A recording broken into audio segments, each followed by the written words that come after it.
Welcome everybody. I think we're going to get started because we're also live streaming this on Facebook like we do with all of our talks. We're very excited to have with us tonight Kelly McConnell, joined with a special guest, Veronica Perez, to talk about Kelly's show, What Calm?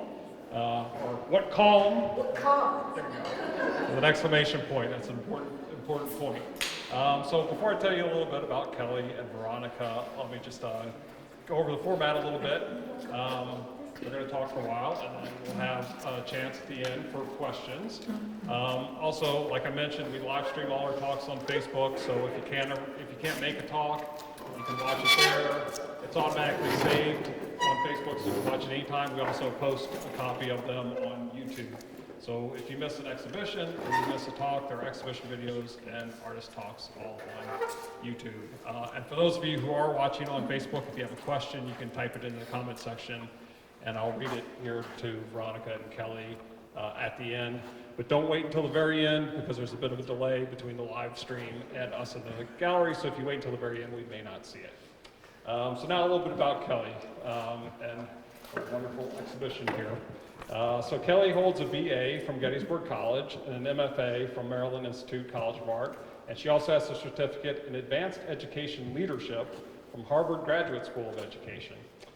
She's had solo exhibitions here, of course, Mayo Street Arts, Three Fish Gallery, Engine in Biddeford, Frank Brockman Gallery in Brunswick, and her work's also been included in some group exhibitions, including at ICA at Mecca, Space Gallery, Abel Baker Contemporary, as well as shows in Maryland, New Jersey, and Pennsylvania. And now a little bit about Veronica before I turn it over to them.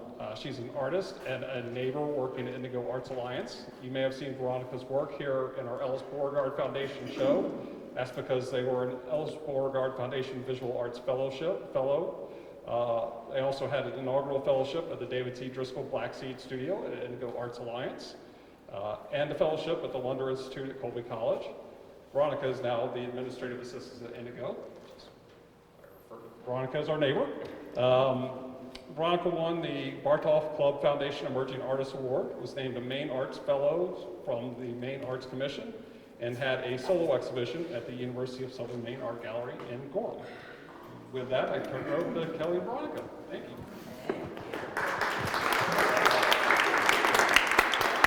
Thank you. Can everyone hear me with my mask? Okay, perfect. Thank you all for joining us tonight. We're here to talk about Kelly's work, What Calm? What calm? Which is how you say it, if anybody didn't to know that. And so I'll get started here with the first question. Me and Kelly had a chance to meet twice before the show, before this night, and we had a lot of really deep and amazing conversations. And I mean, we've been friends for almost 10 years at this point. I consider Kelly one of my mentors as well, so this is really a privilege to be able to interview them. You all know why I asked Veronica. They are an amazing person. We've been friends forever. A friend in this audience, Jessica, said, "Who's the person you most want to talk to about your work?" And I said, "Veronica." So thank you. Everyone else said no. No, I'm just kidding. So you can see why we get along so well. So the reason you all came here tonight, I'm going to start with the first question about your show. All right. So your work engages deeply with the idea of being in your body and finding a flow state. Can you talk about how your practices, whether it's meditation, surfing, or even teaching, inform your ability to enter this state in your art making? Anybody ever was on a faculty before? Like I was for many years. You spent a lot of time with Oh, sorry. If any of you are ever on a faculty before, then you know you spend a lot of time bringing your head around to meetings. And when I stopped being a faculty pretty abruptly, does it work? I decided to think about how my body moved around. And I started to engage in some practices that helped me to have a little space around my body and my mind. And the first thing was that I started to meditate. And when you meditate, if any of you meditate, the next thing is that you read Dharma. which is trying to get some knowledge about meditation. And then the other thing about meditating is that it's done in Sangha, which is community.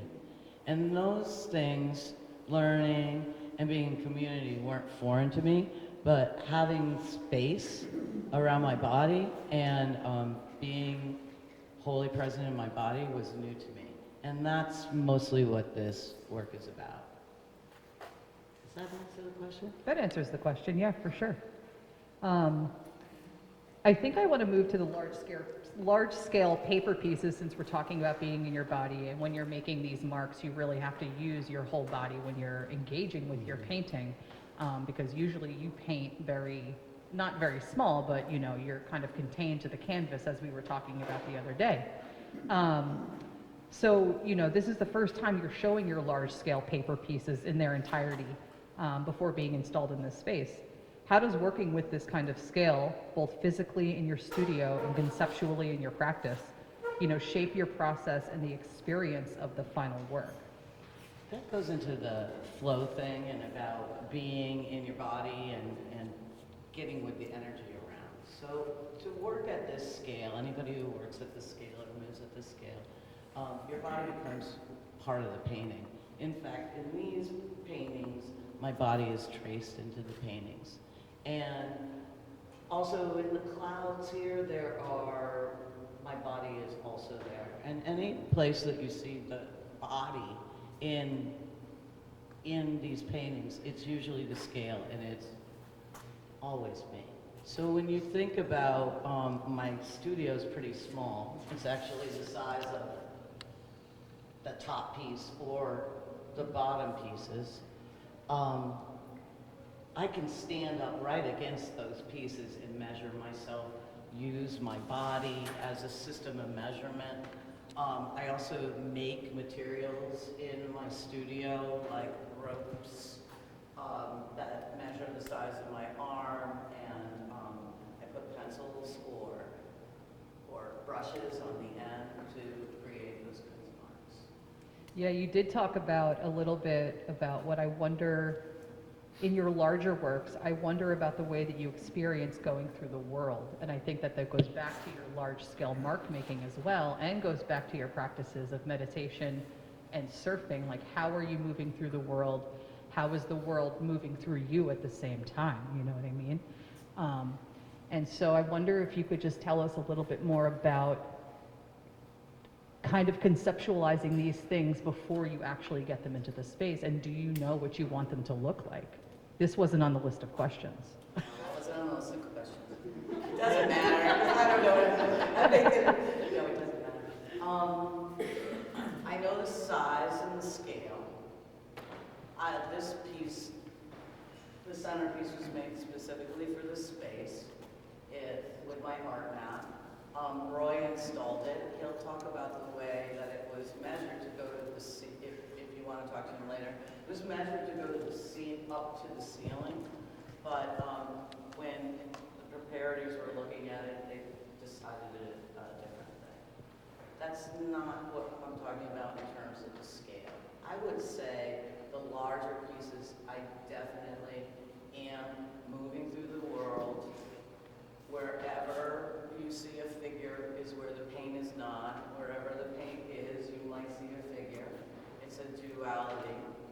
The smaller paintings are more about a memory, where you might see a vantage point, or, for example, there are middle-sized oil paintings in the other room where you can see that there is a cushion in the front, or a figure in the front, and that's my mind wandering, right? So I would say that anything that is small or medium, or even if it's done in oil paint, probably, it's more about a memory or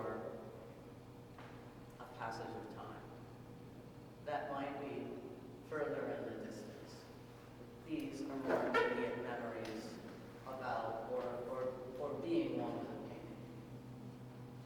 Yeah, the other day you had said smaller paintings are imagined landscapes. I wonder I wonder what your brain looks like I wonder what's going on inside of your brain, and then the larger paintings are how you're actually experiencing the world physically. And so I like that duality, and if I can ask another question about duality, because I'm happy that you brought that up, and I'm going to read 2 poems, so bear with me. Kelly gave them to me, so they're going to be amazing. So the next question I want to ask you about duality is, your reading of the Heart Sutra and Audre Lorde's Sister Outsider seem to embody a duality: serenity and anger, presence and disruption. How do these ideas manifest in your work, and do you see them as opposing forces or as part of the same flow? And I'll repeat that question again, but I wanted to read excerpts from the Heart Sutra and Audre Lorde's Sister Outsider. So here's an excerpt from the Heart Sutra. Form is emptiness, emptiness is form. Emptiness is not separate from form, form is not separate from emptiness. Whatever is form is emptiness, whatever is emptiness is form. The same holds for perception, memory, and consciousness. And this is from Sister Outsider by Audre Lorde. We have chosen each other and the edges of each other's battles. The war is the same. If we lose, someday women's blood will congeal upon a dead planet. If we win, there is no telling. We seek beyond history for a new and more possible meaning. And so those 2 poems are extremely different in, how they're written, how they're perceived, how people hear them. And so how does duality and how do these ideas manifest in your work? And do you see them as opposing each other or as part of the same flow? Because you talk about flow state a lot, and we'll get into that later as well, too. I definitely think it's part of the same whole, right? So meditation is about making space or having time or having a moment outside of thinking or beyond time, right? Gone somewhere else. But like, what are you making space for? For me, no matter how much space I have, it's filled up with something. And usually for me, it's anger, right? So We talked a lot about that. right? So like, no matter how much I make the space, there's always this. A lot of you have known me for a long time. I'm way mellower than I used to be. At the same time, as I'm like, dude, I'm going surfing. At the same time, and that's always how it is. And pomegranate is a symbol for that as well. I mean, all of these things are symbols. An onion is about unraveling all those smelly layers. When you start to think about who you are as a human being in the world and where you fit. The pomegranate in lots of traditions is about life, but it's also about, for me, it's about the seed of that anger and what's the seed of my humanity. As much as I'm going to meditate or do yoga or surf and stare at the water and then remember the way that it moved, at the same time there's always this essence of, me and my sisters are pissed off today. And I think that that's the duality. Do you think that's why this is the only painting, and I have to look around really quick to make sure that this is the only painting or the only work that you used red and blue on? Yeah, for lots of years, I made like mostly red paintings, right? Mostly red paintings. I kind of ran out of the red. Yeah. But it's still there. It's still there, the red, or the anger, Yeah. And that's the thing, when I started putting it down, this piece in particular was made in pieces. And I was like wondering about just using a little bit of that color. And it was the same way that the figure emerges. I don't want to be too woo-woo about it, but it just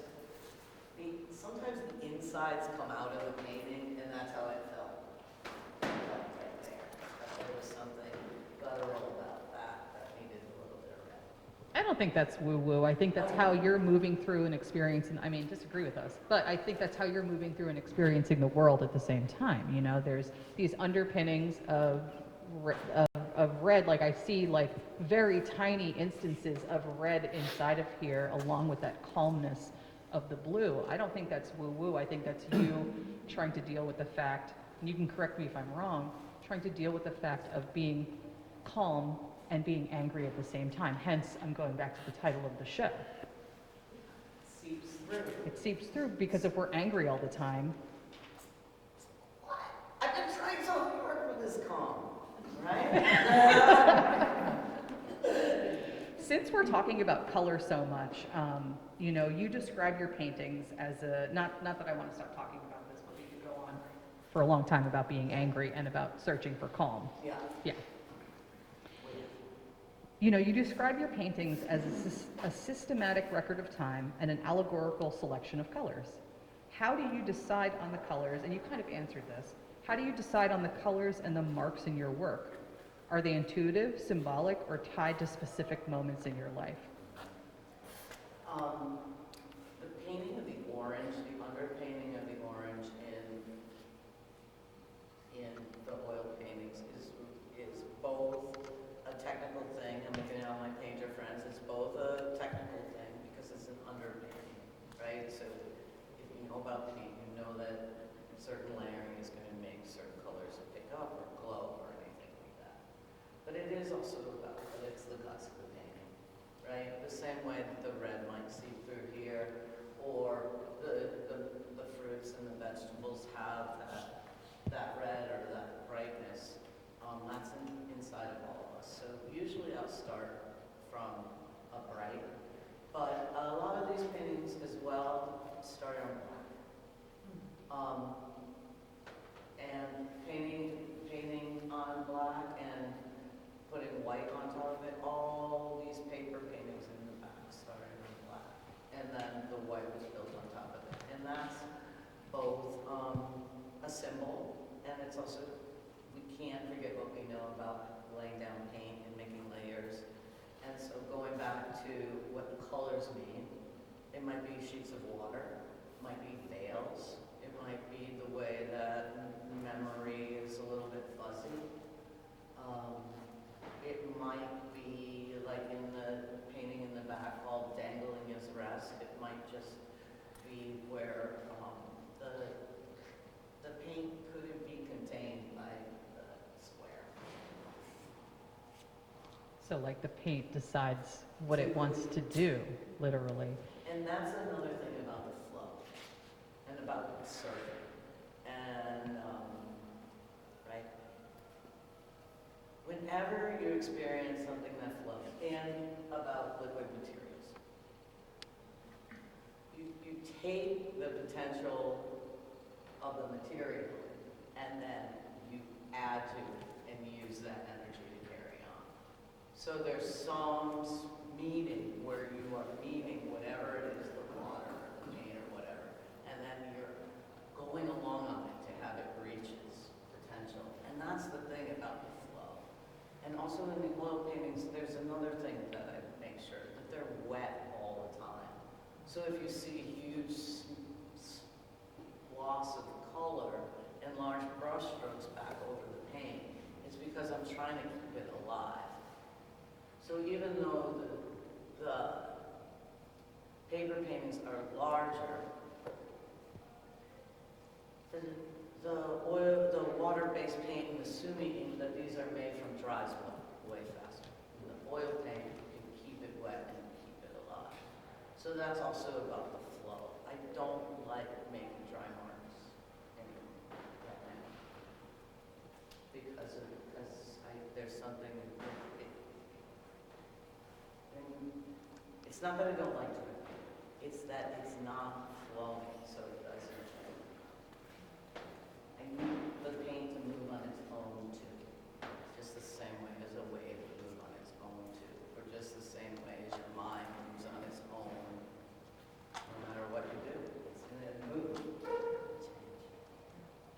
I mean, I still see that in these large scale paintings, and I know maybe I'm harping on it because we're sitting right next to it, and it's like here, looking at us, but I still see those same kind of marks, especially in the cloud behind you. You know, you have all of these different kinds of marks, and I'm coming from being a sculptor, so I'm coming from working on a 3D surface, looking at a 2D surface, but I still see all of that depth and the breadth of what you're trying to make movement with the materials, especially when the sumi ink becomes smudged, and I can see, and I don't know if you used your hands or that's a happenstance that we're looking at hands, and I can see kind of like handprints on one part of the white cloud, like moving it through. To me, that still gives me a sense of movement in the painting.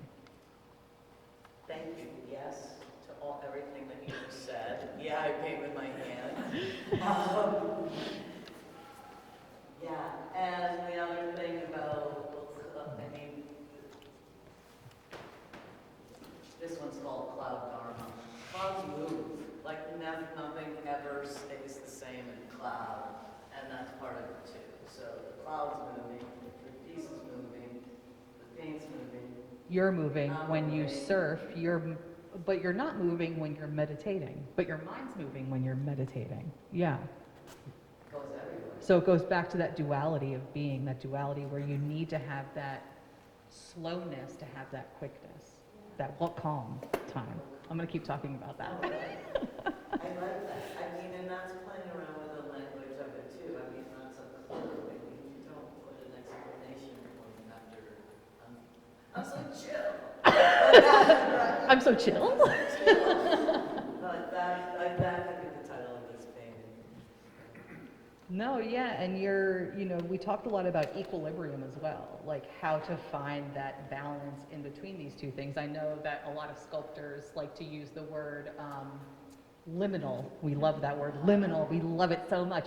But I feel like a better word for your works would be like equilibrium, because when you are surfing, you have to find that equilibrium to like pop up, or you have to find the equilibrium in your painting you don't want the paint to totally sop off of the canvas, but you have to find that nice spot where it can kind of drip and make that veil or make that movement that you want it to make. So it's not considered like, we talked a lot about a flow state and using the force or energy of that material. And I don't know if you want to, extrapolate a little bit more about how you use the flow state in your work.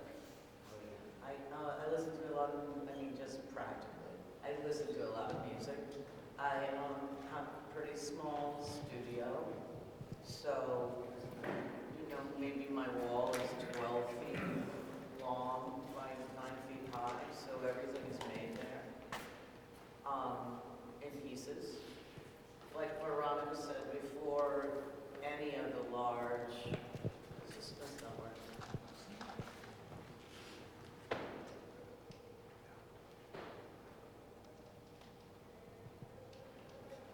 Maybe you could just trade the mics back and forth.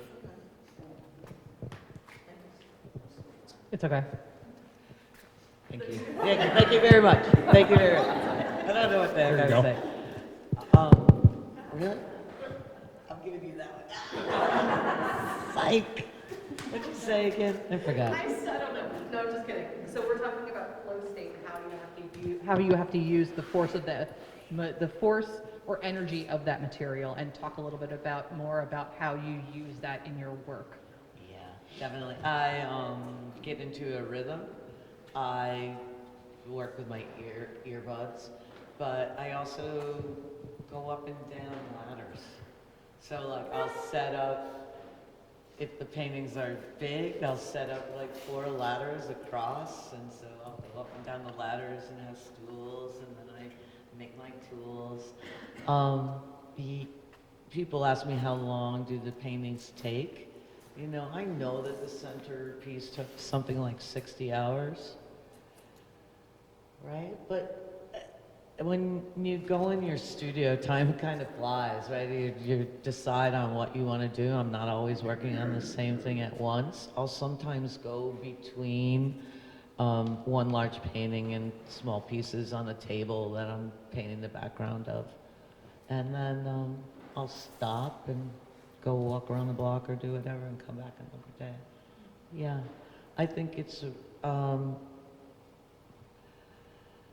I like to work alone in my studio. I get a lot of energy out of being community with other artists and having conversations, but when I'm in my studio, I really like to just be alone. Yeah, and it's not, we talked about this the other day too, it's not the flow state where you're like in a trance, like not really paying attention to what's happening. It's a flow state of where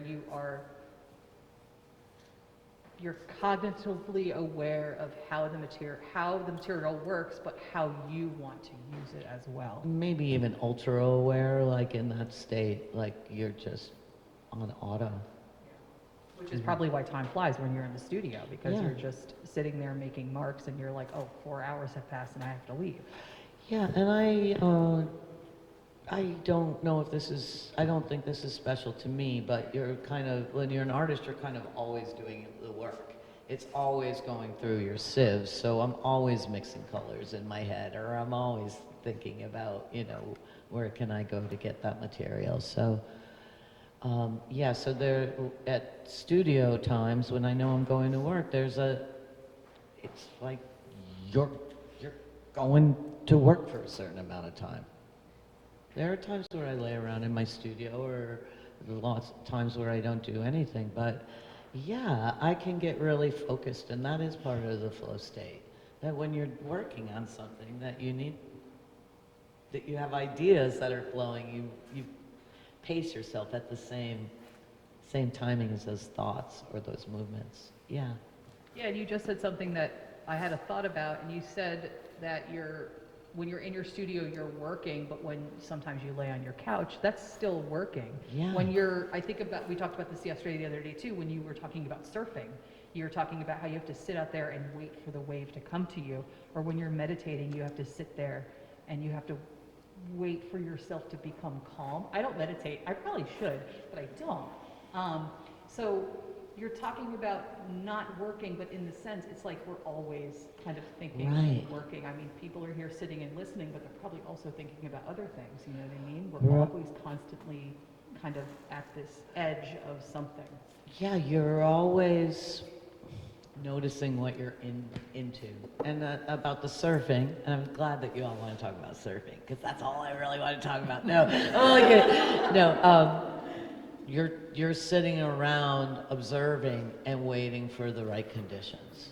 So yeah, you're not doing nothing. You're preparing for everything.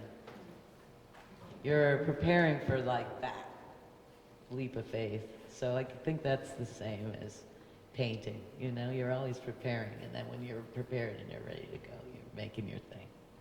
And that's when the flow state hits. Yeah. Yeah. Yeah. Since we're talking about being in your body, you mentioned the other day that, you know, representations of your own body have recently started emerging in your mark making. What does it mean for you to bring the figure into your work at this moment in time? And how does it relate to your evolving sense of self and place? Yeah. I talked before about, you know, bringing my head around places and blah, blah, blah. When I wasn't, I think that the paintings with my body I'm more active participant in them. And they're more, to me, they're really concrete and realistic, right? To me, and to the way that I move through space. And I didn't know exactly how to feel about that, because I was a figurative painter when I was younger, and then I was an abstract painter for a really long time. And I wondered, putting together this show, because it's a lot of space to fill, right? And so this work has been made over, you know, 3.5 years. And during that time, you know, the art changed, and I wondered how it would look to have the figurative pieces next to the abstract paintings. I talked to you about, Veronica and I had a meeting where I was like, I don't know how this is going to look. And I think that that the paintings all go together in that they are different views of the same whole, right? again, back to that word, you know, so they're landscapes from the same place where the figures are, if they're there. You said something earlier just now that kind of, not, it didn't catch me off guard, but I thought about, you know, you said you were so in your head for so many years. So you were just walking around, and I imagine, like, I don't know, I watch a lot of weird stuff, so I imagine, like, you know, somebody walking around and just, you can just see their head because everything else is screened out, or somebody walking around and you can't see their head because, and so I see that disconnect. Does the body and the mind coming together for you feel like this is where you're supposed to be at this place in time with the painting that you're making? And so how do you feel about, I know we're talking about what calm, but how do you feel about the past work that you make, and how does it relate to the current work that you're making? Maybe not in terms of color or mark making, but in terms of like themes. Yeah, some of the past work, I look at it, you know, and one of the things that I notice about the old oil paintings is that they don't, all the imagery doesn't go all the way to the edges. It was like sort of like accumulated, the marks were more accumulated in the middle. I'm not saying that there was always a central figure or object or something like that, but now I think that when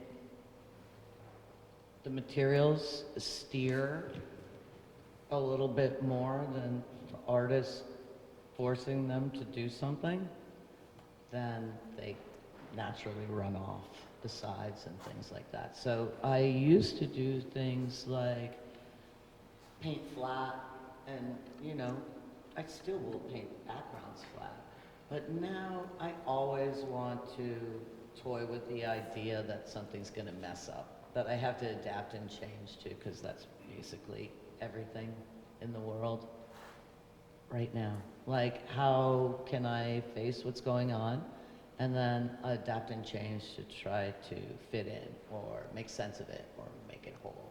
And I guess that one of the, I think I'm not fighting against the figure. Like, I'll just say that right out. That I was like, I'm an abstract painter, and there aren't going to be any figures here. And now they are. So I feel like, I don't know, figure. Emerge. Yeah. And I, you know, when you were talking about painting, because you were saying, you know, I painted and I just used the canvas. I'm looking at the clouds behind you, and I see that there's parts that are cut out. And it just shows me how much, like you've not grown, because I don't want to say you've grown, but, well, we all have grown. We all grow all the time. Mm-hmm. But how much you are kind of like pushing aside this notion of like what has to be, and you're more to like, this is how it needs to be instead. Yeah. Thank you for recognizing that. Yeah. Yeah, I have a freedom that I get to do whatever I want, so I might as well do it. Yeah. That's good. I still could, please. I'm not that confident. But yeah, I thank you for recognizing that I get to play. I think I'm more playful. Yeah, I definitely see it, because I've seen your work for a long time, and you know, seeing things come off of it or go through it, or go over it, because the hands are over and the pomegranate is over a piece. There's a split down the middle, just shows how much you're playing with this idea of space and form. And I think that comes from being, you know, not leaving teaching, but, you know, just like kind of putting a pause on it, getting back into your body and getting back into the water, especially. Oh yeah, for sure. Thank you, Veronica. So we're going to switch a little bit, and I mean, we're going to talk about humor, because why not? So your titles of your work, like Levitation Takes Concentration and Falling in Shallow Water, they carry both a sense of humor and contemplation. How do you see the role of language in your practice? And how do these titles shape the viewer's experience of your work? And I knew we talked about this a lot, so I saved it for last. You did? Yeah, I think they're funny. It's I think it's funny. I mean, right? I never like go for a title of a painting, but the painting in the back that's really about the Heart Sutra. That's called you know, emptiness is form, form is emptiness. I mean, sometimes things are drawn right out of other text. But the one next to it, I thought I was being like really funny because I took Latin in high school because I couldn't memorize languages, so like I didn't want to have to speak in class. So I decided to retranslate the Icarus into Icara, who's a woman. But the thing about Icara is when she fell, she laughed. She freaking laughed. She's like, yes! Right? I went too close to the sun. Yes! And I think that that's a funny thing to say. That it's not just about, you know, that story that we all know, but the underpinnings of it is that, like, Icara was a daredevil, and they did not care at the end. They did not learn their lesson. And there's that too. That happens all the time.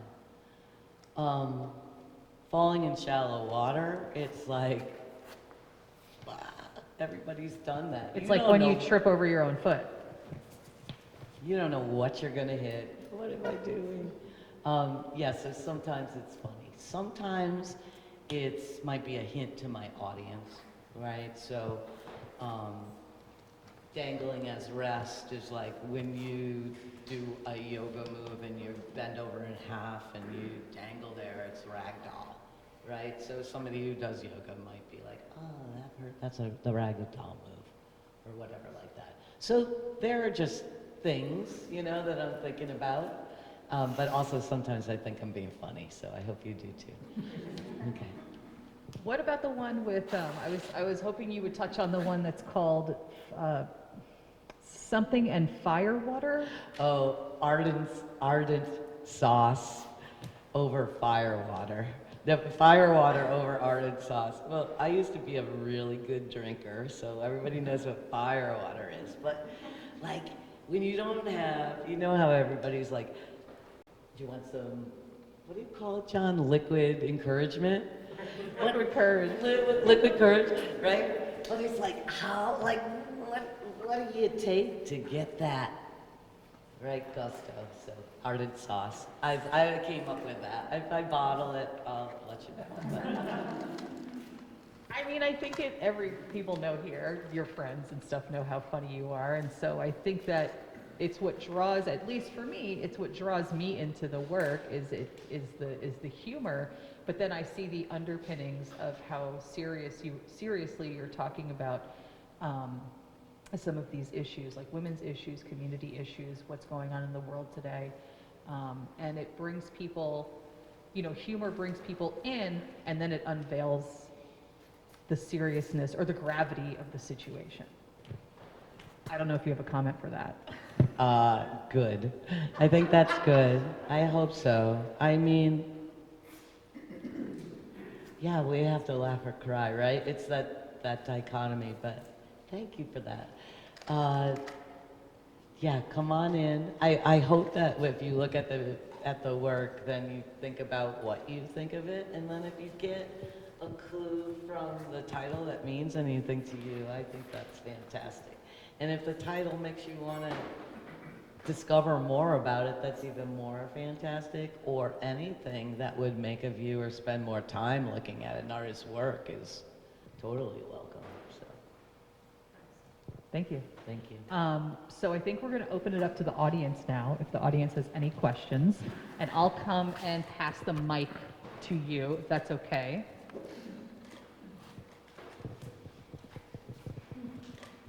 Hello. I have Hi, a question. Cordelia. I was really interested when you guys were talking about the idea of space and the forms with splits in it, and I was wondering if you could talk more about how the space in your studio impacts how you how you move through your art practice, especially when you're trying to cultivate a show for a very large space. And I would love to hear that relationship and how that translates. It's a huge thing because anybody who makes art knows that it has to be stored and you have to keep it and stuff like that. So there's the painting in the back that's a diptych called Dangling as Rest. It's the black piece with the extra stringy stuff coming out. I bought the biggest roll of paper that I could buy, but it wasn't satisfying as a horizontal shape. So that black paper I started putting two side by side. And there's that. Those two pieces are the size of my studio wall. But when I started thinking about when I knew I had this show and I started thinking about that I wanted to make a piece exactly for this space. This is my art math, right? I had a little diagram and I wanted it to go to the ceiling. I already said that. I wanted it to go all the way to the ceiling, and the clouds were made to hit above the ceiling, at the ceiling too. So I knew that was 30 feet, and then I knew that how tall these papers were. But see, the reason why this hits like this is because these two pieces underneath go to the top of my studio wall. So I already knew that this piece was going to have to touch the floor, that even if I could put the two together on this wall, then I wouldn't want something that was painted on the floor to be up on the wall because it wasn't. So anyhow, I started creating it so that the piece would not even only go up the wall, then it would come out into the space. And then I started thinking about how far would it come out in the space, and I had some other ideas. But you could see how, maybe you can and maybe you can't, Cordelia, but like when I never saw the two pieces together, but I knew that these two were not as wide as that one, so see how I put the little fringes? I mean, it's totally like, right? I'm like, oh, and see, like it's not right, but I knew that they were 9 inches, all together. So I do that. And you can tell on these paper pieces too, those two blue and white pieces, that's the exact height of my studio wall. So those go from the top to the floor. So anytime I'm making anything bigger, I'm making in pieces and imagining it, right? I make little drawings of it too, but yeah, but we don't know. We don't know how it's going to turn out until it goes up, right, Roy? Are there any other questions?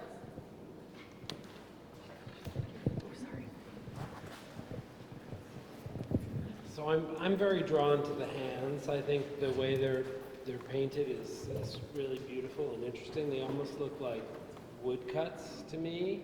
They're painted sort of differently than a lot of other things here. But sitting here, I noticed the wedding ring, and I feel like that is a really interesting part to this piece, and it brings it back to you. This is a very personal thing. I just wanted you to speak to that because there's something very universal about this sort of piece, and it feels like universal symbols, and then the wedding ring, it seems very specific. Yeah, I mean, those are my hands. I mean, it's the exact self-portrait of my hand. So when you sit and meditate, do it, right? So I do a lot of staring at my hands. So those are my hands, exactly, and my legs. So those are my hands. And yeah, thought a lot, Roy, about because they are my hands, and every scar is my hand. I mean, they're my fingerprints. I thought a lot about whether I was going to put the wedding ring on or not, and it's really because it added another color. But it's also because that it gave so much away about, like, what does it mean to put a wedding ring in your picture? And so it goes back to that. I know that those symbols are very universal and also borrowed from Eastern religion and, right, things that you might have talked about with your counselor and things like that. But when it comes right down to it, the reason why I put the wedding ring on is because it is me. And all the work is a self-portrait in some way. So yeah. And I figured if I'm putting it in, might as well make it gold. But I thought a lot about that. Yeah, I like how you hit on something about using Eastern religion in your work. You're not specifically like painting that figure, but you're painting yourself, how you see yourself when you're meditating, using all of these notions from this religion, like filtering it through you instead of actually just painting the thing. Yeah, and Using that kind of cultural appropriation. right, right? But here's what it is. I mean, like, she's even facing east, right? So I knew where the painting would be when I made it, and so I set it up just the same way as I would set up. As you would set up. As I would set myself up, I would be facing right that way. Yeah, I don't know if everyone's gotten a chance to, I hope you've gotten a chance to see down here, but it's actually your body on the floor facing east. In a prostate state. Child's pose, right? Child's Yeah. pose.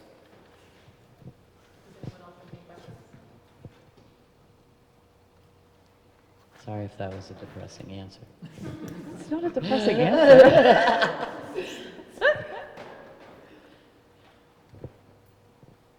I have a question.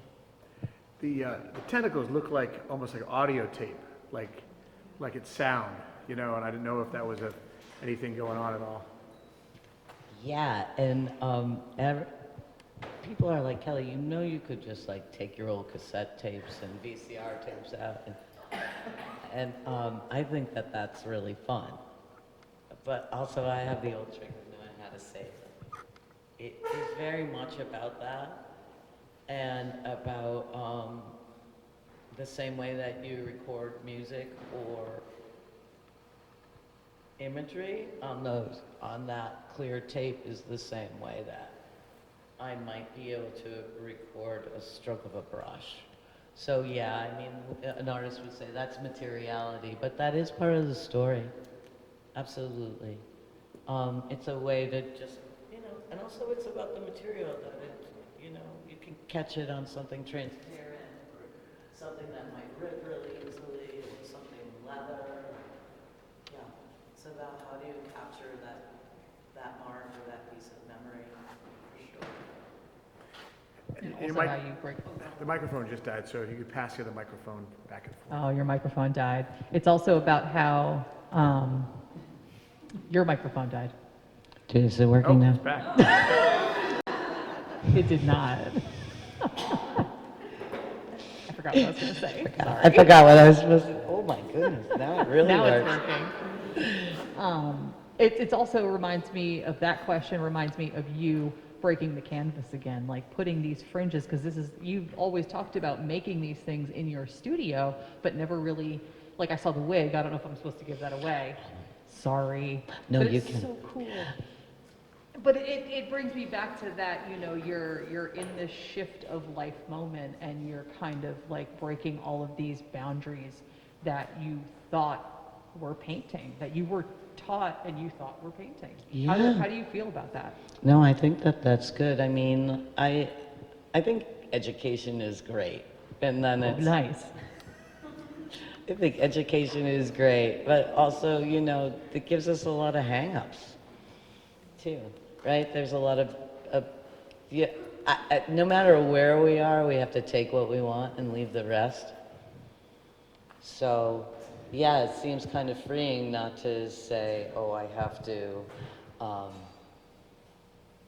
paint right.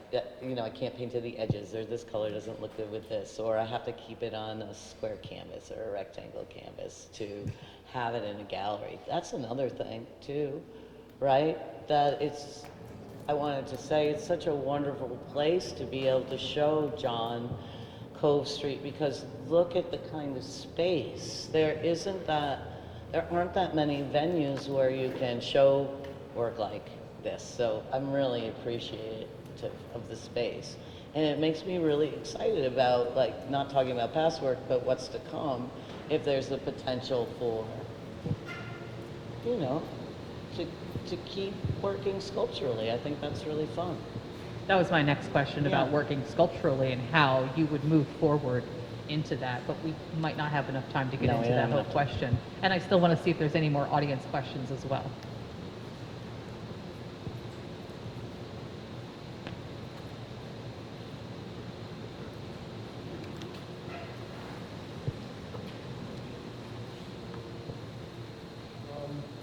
I don't know if this is a question or not, but a lot of times I've seen meditation and yoga sort of depicted around geometry and even sacred geometry, like science and triangles and squares.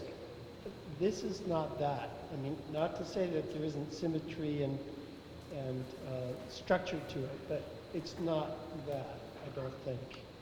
This is really different from that. Yeah, I think that, well, thanks. I see what you're saying. It's not a mandala. It's not a hive. It's not a sacred geometry. It is more like the feelings that come from any of those practices for me. There are pieces of geometry where I will use stuff from the hardware store. Like, one thing I really love is a blue chalk line, right? Like particularly if I'm pulling a line like that, you can see the blue chalk. But, right, it's more organic. I appreciate that, yeah. It's not, I would say that it is not specifically about any of those practices, although all of them really are influencing these paintings right now. I'm glad that was brought up because I didn't know how to extrapolate that kind of like. I didn't know how to I really appreciated that question about sacred geometry because there is a sense of you using something sacred and repeating it over and over and over and over again, and that's again a meditation or a ritual or something like that. You're doing it over and over and over again. So It is, and this is the perfect way to end, that anything that you practice, you do over and over again. That's all it is, right? So painting is a practice, teaching is a practice, yoga is a practice, meditation is a practice. And I think that doing something over and over again is what all of this is about, for sure. Thank you. thank you. Thank you.